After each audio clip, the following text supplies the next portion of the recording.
The Weight of Authority, an American story of power, prejudice, and reckoning. The late summer sun had just begun to dip beneath the horizon when the flashing red and blue lights erupted behind the sleek black SUV coasting down the tree-lined streets of Fairfax County, Virginia. The woman behind the wheel, a poised, dark-skinned professional in her late 30s, glanced into her rearview mirror, her grip tightening subtly around the steering wheel. She had not been speeding. Her turn signals had been properly used.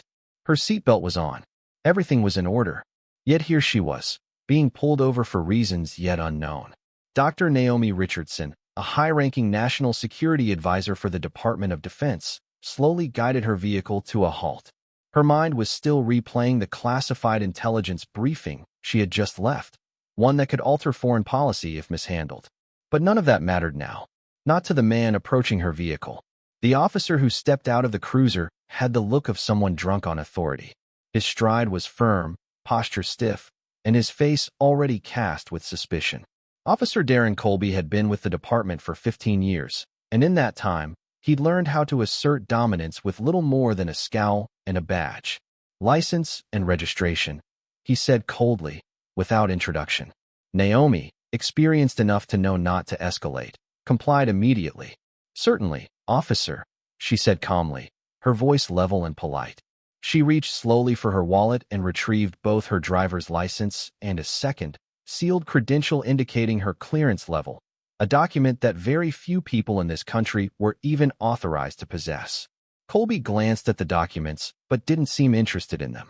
Instead, he peered inside the vehicle, scanning for something, anything, that could justify the stop. "You seem nervous, ma'am. Any reason for that?" "No, sir," Naomi replied. "I just finished a long day." "Step out of the vehicle." Naomi blinked. "May I ask why?" "I said step out of the vehicle."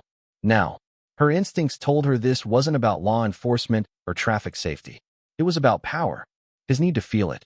Her presence, confident, professional, unapologetically black, threatened something in him. And so, she complied, stepping out of her vehicle with grace and calm. It wasn't enough. "Turn around. Hands behind your back." "I haven't done anything wrong," she said, her voice still steady, though tension now laced her words. "You don't get to decide that," Colby said with a sneer, as he twisted her arms behind her and snapped on the cuffs. Her face betrayed no fear, only a quiet, chilling disappointment. This wasn't her first time being underestimated, but it would be his last time doing so unchecked. She was placed in the back of the cruiser, not read her rights, not told the nature of the charges. The ride to the local courthouse was quiet, and in Officer Colby's mind, it was a victory. He had put someone in their place. The courtroom was half full by the time Naomi was marched in, her wrists still cuffed, her chin high. The murmur of whispers began as onlookers took in the scene, a well-dressed black woman brought in like a criminal.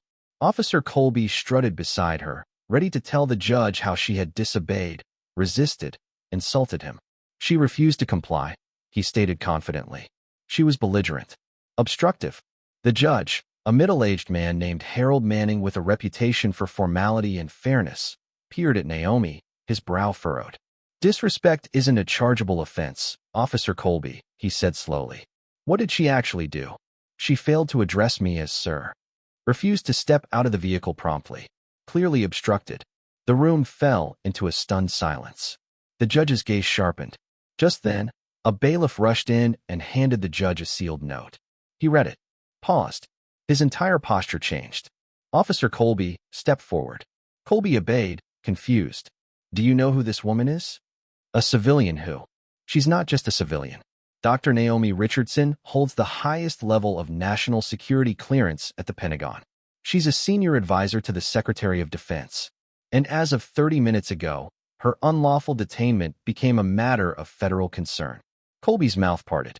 That can't be right." The judge ignored him. "Dr. Richardson, you are free to go." Effective immediately, the cuffs were removed. The judge turned to Colby, who now looked pale.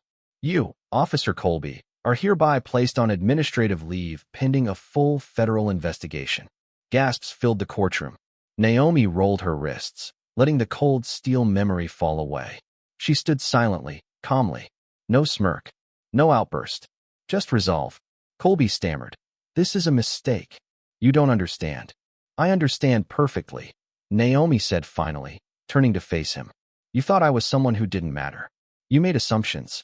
And now, you will face the consequences. Her voice was cool, controlled, deadly in its precision. Colby was escorted from the courtroom like a criminal, the very role he had hoped to cast upon her. In the days that followed, the story exploded across the country. Not because it was rare, but because this time, it happened to someone who could fight back. Someone whose silence didn't come cheap.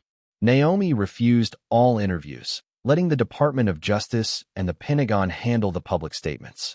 But behind the scenes, she moved swiftly.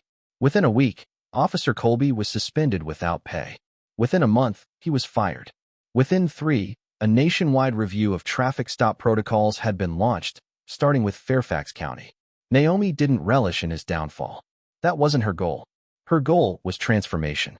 She worked quietly with internal affairs, policy reform units, and congressional allies. She implemented training programs nationwide. She helped launch a new federal task force on racial bias in policing. And most importantly, she made sure the next time an officer pulled someone over without cause, they'd have to think twice. Because that someone just might be another Naomi Richardson. Not every story ends in justice.